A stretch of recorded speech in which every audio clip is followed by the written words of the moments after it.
que foi a Revolução de 30? Foi um golpe no qual Getúlio Vargas depôs o presidente Washington Luiz ou foi um golpe militar? Eu sou Felício Freire, professor de História, e hoje vamos conhecer um pouco mais a respeito desse acontecimento tão importante para a história republicana brasileira. Estávamos em 1929. O Brasil vivia a Primeira República, de 1889 até 1930, e era governado pelo paulista de Macaé, o Washington Luiz. O Washington Luiz, ele, por ser um paulista, teria que, pelo chamado Acordo do Café com Leite, onde havia uma alternância dos presidentes da República entre políticos de São Paulo e Minas, ele deveria indicar o então governador de Minas Gerais, Antônio Carlos de Andrada. Porém, ele decide indicar o governador de São Paulo, Júlio Prestes, porque Washington Luiz havia feito um plano econômico, monetário, e ele acreditava que provavelmente Júlio Prestes conseguiria consolidar esse plano.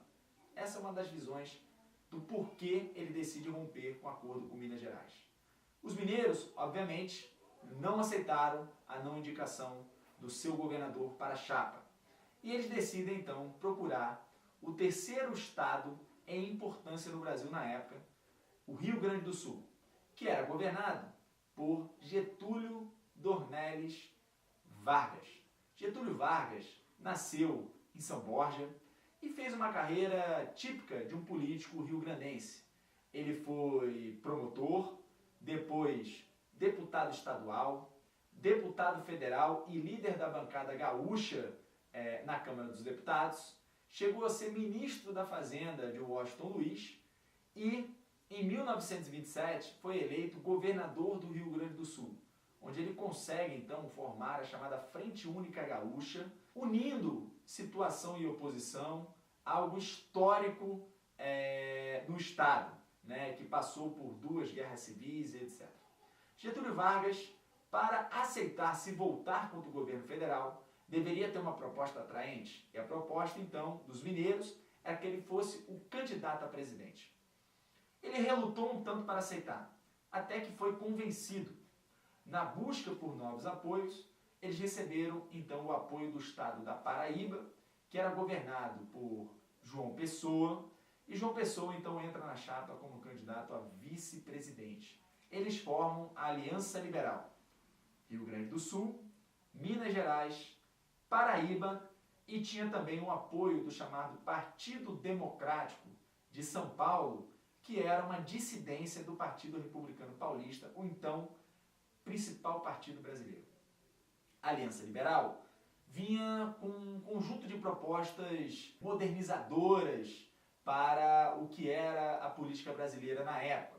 Por exemplo, a aprovação de leis trabalhistas, a realização de uma reforma política, onde seria estabelecida uma justiça eleitoral, o voto secreto.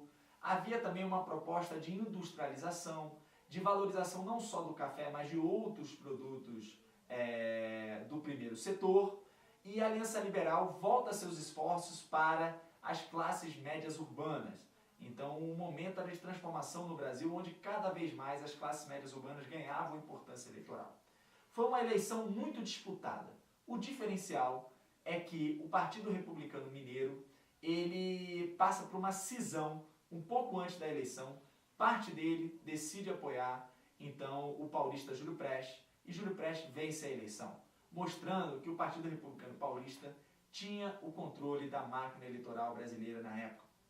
Getúlio Vargas, derrotado, ele recebe algumas propostas por parte de uma juventude do Partido Republicano Rio-Grandense que não aceitou, então, a vitória de Júlio Prestes. A ideia deles é que ocorresse, então, uma revolução armada que depusesse o Washington Luiz e estabelecesse, assim, um novo governo. Getúlio Vargas, num primeiro momento, não aceita. Ele não queria ser visto como um mau perdedor, ele era alguém muito preocupado com a biografia política dele. João Pessoa chega a dizer o seguinte, que era preferível 1000 Júlio Prestes a uma revolução. Ou seja, dos candidatos a presidente e vice-presidente, essa juventude não conseguiria realizar a revolução. Eles vão procurar, então, os antigos tenentes do movimento tenentista, foi um movimento muito importante no Brasil entre 22 e 27, e eles estavam, então, exilados em países da América do Sul, como a Bolívia e o Paraguai. No Brasil, eles eram considerados criminosos políticos, né? Uma das bandeiras da Aliança Liberal era a anistia dos tenentes, que até então não havia sido anistiados. Os tenentes desconfiavam muito da Aliança Liberal porque alguns de seus inimigos históricos, como o, na época, presidente do Brasil, Arthur Bernardes, que os perseguiu, fazia parte da Aliança Liberal por ser um político de Minas. E, da mesma forma, muitos membros da Aliança Liberal desconfiavam dos tenentes. As primeiras tratativas não foram bem sucedidas. O grande líder do movimento tenentista, Luiz Carlos Prestes, havia se convertido ao comunismo. Ele escreve um manifesto em maio de 1930, onde ele diz que no Brasil a entrada, por exemplo, da Aliança Liberal no poder seria somente um rearranjo das oligarquias e que o povo continuaria alijado. Então ele não apoiaria aquele movimento e ele acaba indo para a União Soviética. Depois ele tenta fazer uma revolução no Brasil em 1935. Porém, a história ela acaba passando por uma grande mudança. Por quê? Em 26 de julho de 1930, João Pessoa é assassinado numa confeitaria na cidade do Recife, capital de Pernambuco, por um paraibano chamado João Dantas. Por que João Pessoa foi assassinado? Havia um conflito político interno na Paraíba, a chamada Revolta de Princesa. João Pessoa, que era o governador, estava tentando moralizar a política e a economia paraibana, tirando, então, o poder econômico dos coronéis do interior, que comercializavam com Pernambuco sem pagar impostos ao Estado. Esses coronéis não aceitaram, se voltaram contra João Pessoa e receberam o apoio do governo federal, do presidente Washington Luiz, porque João Pessoa, ao fazer parte da chapa oposicionista, então se tornou um inimigo político. João Dantas fazia parte de uma das famílias dos coronéis que se voltaram contra João Pessoa. Mas por que ele decide assassinar o governador da Paraíba? É que houve, então, a publicização, a divulgação de algumas cartas que ele troca com uma professora primária, né? Os dois eram solteiros, mas o objetivo disso, era o jornal que apoiava o João Pessoa, era então desmoralizar João Dantas. A própria mulher, ela é deserdada pela família e o João Dantas tem a sua honra ferida. E aí ele jura, então, João Pessoa de morte. João Pessoa estava no Recife, fazendo tratativas políticas dentro dessa confeitaria. João Dantas, então, entra, chama João Pessoa pelo nome, que olha para ele, e então, naquele momento, é alvejado por alguns tiros e morre ali mesmo. João Dantas vai ser preso e, posteriormente, ele acaba sendo assassinado na prisão. A oposição utiliza esse acontecimento, o assassinato de João Pessoa, para construir uma narrativa de um crime político. E dá certo. Getúlio Vargas, percebendo a mudança da conjuntura, decide apoiar o movimento. Era muito importante para os conspiradores que houvesse o apoio de alguma pessoa relevante no Exército Brasileiro. E eles conseguem o apoio do tenente-coronel Góes Monteiro, que o Getúlio Vargas já conhecia de velha data lá do Rio Grande do Sul. O apoio do Góes Monteiro é fundamental porque ele iria então liderar o movimento saindo do Rio Grande do Sul. Alguns tenentes também decidem apoiar, como, por exemplo, os irmãos Távora, com destaque para o Juarez Távora, que vai liderar o movimento. A revolução é marcada para o dia 3 de outubro, às 17 horas. E no momento exato, ela se inicia. Ela eclode no Rio Grande do Sul, em Minas Gerais e na Paraíba. Em Minas Gerais, há alguma resistência por parte das tropas legalistas, mas não demora muito e então os revolucionários conseguem tomar conta da capital. No Nordeste, o estado da Paraíba é tomado pelos revolucionários, rapidamente eles também já dominam Pernambuco. E no Rio Grande do Sul, as tropas revolucionárias vão controlar o estado, partir para Santa Catarina e chegar até o Paraná, quando eles fazem, então, um quartel-general na cidade de Ponta Grossa.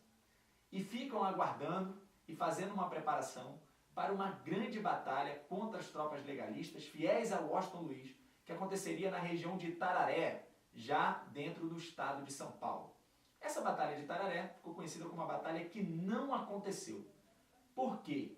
No dia 24 de outubro, Washington Luiz foi deposto por 3 generais. O general Tássio Fragoso, Mena Barreto e Leite de Castro, bem como o almirante Isaías Noronha.